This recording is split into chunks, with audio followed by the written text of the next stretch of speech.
Assalamualaikum warahmatullahi wabarakatuh. Kami dari kelompok 1 akan menampilkan roleplay diskusi refleksi kasus. Pada kesempatan kali ini, saya Ofidra Mulyawati sebagai narator dan fasilitator, Wariska Oktivani sebagai kepala ruangan, Mutia Amal sebagai katim, Clara Claudia sebagai penyaji, Lilian Mutia sebagai perawat 1, dan Wulan dari Astagina sebagai perawat 2. Pasien sakit demam, sesak napas, dan batuk kering dengan hasil tanda-tanda vital yaitu tekanan darah 100/70, nadi 70 kali per menit, nafas 20 kali per menit, dan suhu 38 derajat Celcius. Kemudian dilakukan rapid test yang hasilnya positif COVID-19. Pasien masih mengeluh sesak nafas serta terlihat lemas. Berdasarkan keadaan tersebut, perawat melakukan diskusi refleksi kasus. Perawat mengutarakan keadaan pasien dan meminta persetujuan untuk diadakan DRK pada ketua tim. Assalamualaikum, selamat pagi Bu. Waalaikumsalam, selamat pagi. Bu, saya datang ke ruangan Ibu untuk mendiskusikan mengenai pasien kamar nomor 3 yang bernama Nyonya D. Pasien sudah 3 hari dirawat dan demamnya masih naik. Pasien juga masih tampak lemas dan hasil lab rapid testnya menunjukkan positif COVID-19. Pasien belum menunjukkan adanya peningkatan yang berarti. Lalu bagaimana menurut Nurse Lilian solusi untuk pasien Nyonya D tersebut? Jadi sesuai kondisi pasien Nyonya D, saya bermaksud untuk melakukan DRK terhadap Nyonya D, Bu, agar masalah yang pasien hadapi sekarang dapat teratasi. Bagaimana menurut Ibu? Apakah Ibu setuju? Baiklah, Nurse Lilian. Saya setuju dengan usulan Nurse Lilian. Bagaimana persiapannya dan kapan akan kita lakukan? Saya sudah menyiapkan tim yang bisa melakukan DRK, Bu, sesuai dengan jadwal yang ada. DRK rencananya akan saya lakukan besok hari Kamis, tanggal 29 Oktober 2020. Untuk waktunya sekitaran jam 10, Bu. Baiklah, Lilian. Silahkan dilanjutkan ya. Saya tunggu informasi selanjutnya. Baik, Bu. Terima kasih, Bu. Saya permisi dulu, Bu. DRK pun dilakukan sesuai jadwal pada tanggal 29 Oktober 2020 pukul 10 pagi di ruang perawat. DRK dihadiri seluruh anggota tim. Di ruang perawat. Assalamualaikum warahmatullahi wabarakatuh. Selamat pagi, selamat datang di diskusi refleksi kasus yang sudah rutin kita adakan setiap bulannya. Sebelum kita mulai, kita serahkan kepala ruangan untuk membuka kegiatan kita pada hari ini. Assalamualaikum warahmatullahi wabarakatuh. Selamat pagi rekan-rekan semua. Waalaikumsalam warahmatullahi wabarakatuh. Selamat pagi, Bu. Baiklah, saya ucapkan terima kasih sebelumnya. Sebelum kita memulai kegiatan pada hari ini, marilah kita berdoa sesuai dengan kepercayaan masing-masing. Berdoa dimulai. Berdoa selesai. Terima kasih kepada seluruh peserta DRK pada hari ini yang telah hadir di ruangan sesuai dengan jadwal yang sudah kita sepakati. Saya ucapkan terima kasih banyak. Nah, untuk acara selanjutnya, saya kembalikan kepada fasilitator. Baiklah, pada hari ini kita akan melakukan refleksi kasus yang telah kita sepakati sebelumnya, yaitu tentang COVID-19. Sebelumnya, kita sepakati terlebih dahulu waktu diskusi kita hari ini. Bagaimana kalau diskusi kita laksanakan selama 60 menit? Apakah rekan semua setuju? Setuju, Bu.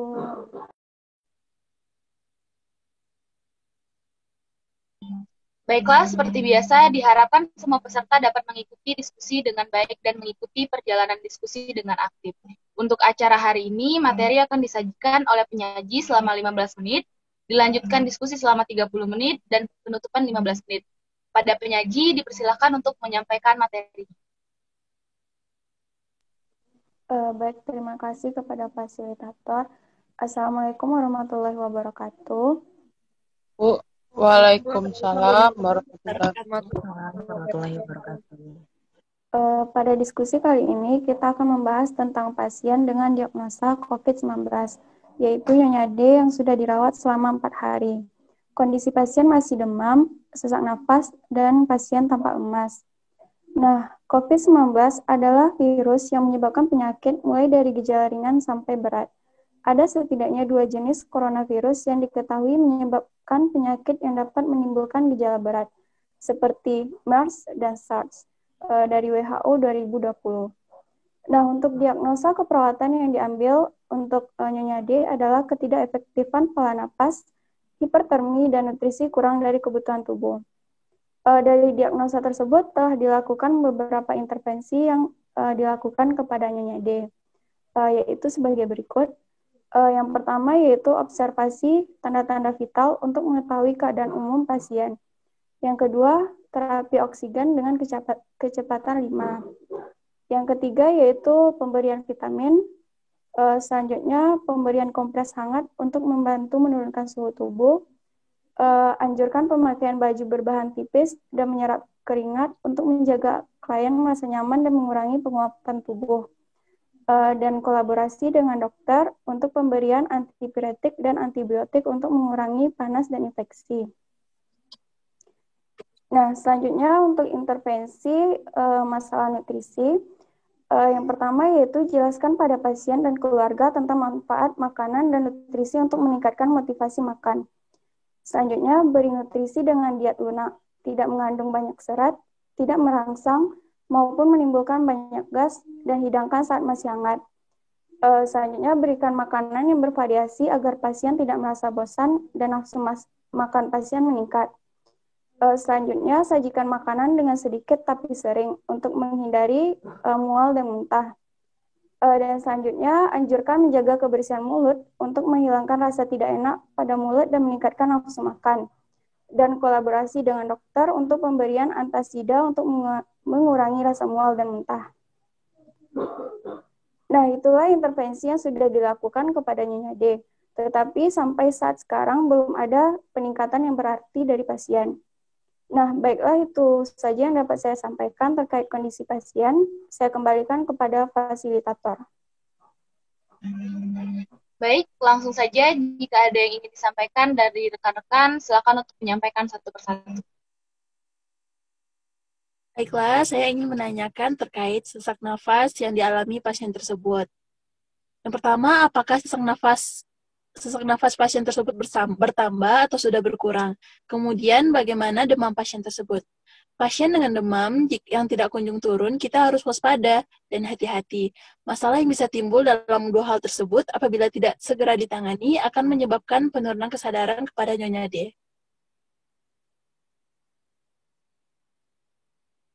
Ya, itu benar. Kita harus memonitor oksigenasi Nyonya D.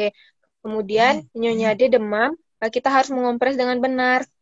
Kompres yang baik yaitu dengan menggunakan air hangat dan kompres di bagian lipatan-lipatan tubuh pasien. Sehingga, tetapi sebagian besar keluarga pasien mengompresnya hanya di bagian dahi saja. Sehingga kita harus memberikan contoh dan memberitahu kepada keluarga untuk melakukan kompres dengan benar. Nah, benar sekali. Saya juga setuju dengan pendapat Nurse Mutia.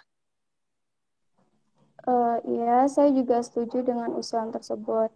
Nah, selanjutnya apakah masih ada yang perlu kita diskusikan rekan-rekan semua? Mohon maaf, Bu. Saya ingin menanya, untuk masalah pasien tidak mau makan, kita bisa berdiskusi dan berkolaborasi dengan keluarga. Kita bisa meminta kepada keluarga untuk selalu memberikan makanan.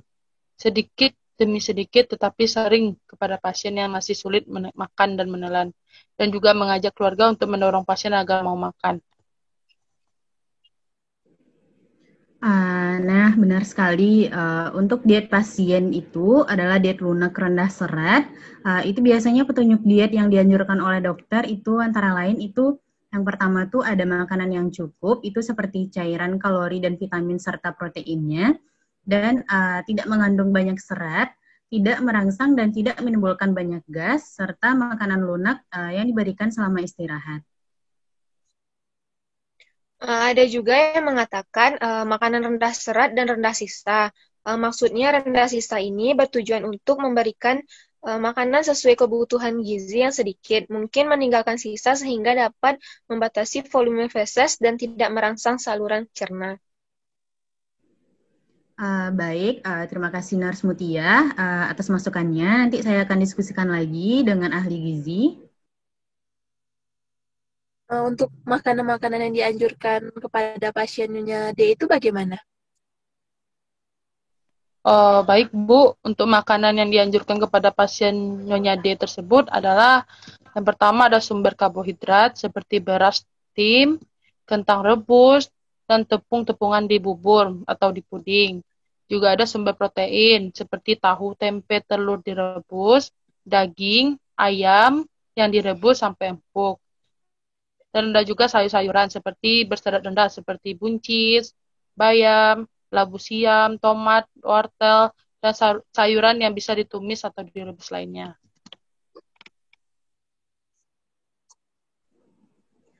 Dan untuk buah-buahannya itu juga ada, dan serta minumannya itu buah-buahannya itu buah yang tidak banyak menimbulkan gas dan tidak dimakan beserta kulit dan bijinya. Itu seperti pepaya, pisang, jeruk, dan alpukat. Dan buah yang menimbulkan gas itu seperti nangka dan durian. Serta minumannya itu ada teh encer boleh juga, tapi lebih baiknya air putih. Oke, baiklah. Untuk makanan yang dikonsumsi tidak boleh makanan pedas ya. Iya, Bu. Untuk saat ini, pasien belum boleh mengkonsumsi makanan yang pedas, Bu. Nah, kita sudah membahas masalah yang ada pada pasien Nyonya D. Apakah masih ada yang perlu didiskusikan? Waktu kita masih ada 5 menit lagi. Cukup rasanya, Bu. Tidak ada, Bu. Sudah Bu, cukup. rasanya sudah cukup. Nah, baiklah, kalau begitu, ada satu hal lagi yang harus saya ingatkan kepada rekan-rekan semuanya. Nah, ketika rekan-rekan melakukan perawatan, asuhan perawatan kepada pasien yang terinfeksi COVID-19, rekan-rekan jangan lupa untuk memakai APD lengkap agar tidak tertular kepada kita. Terima kasih kepada Karu atas masukannya. Apa masih ada yang perlu rekan-rekan diskusikan? Tidak ada, Bu. Tidak ada, Bu. Oke, baik. Kalau tidak ada, kita cukupkan saja refleksi kasus kita pada hari ini. Terima kasih kepada seluruh tim yang telah hadir pada refleksi kasus hari ini. Diskusi refleksi kasus kita pada hari ini berjalan dengan lancar dan kooperatif. Saya selaku fasilitator minta maaf apabila ada salah kata maupun ucapan. Assalamualaikum warahmatullahi wabarakatuh. Waalaikumsalam Waalaikumsalam warahmatullahi Wabarakatuh. Alhamdulillah ya, diskusi kita hari ini telah berakhir. Dapat saya simpulkan bahwa pasien dengan COVID-19 ini harus dilakukan pemantauan oksigenasi pasien, suhu pasien, dan terkait diet makanannya adalah diet yang lunak dan rendah serat. Baik, karena diskusi kita telah selesai, kita beri tepuk tangan untuk kita semua terlebih dahulu.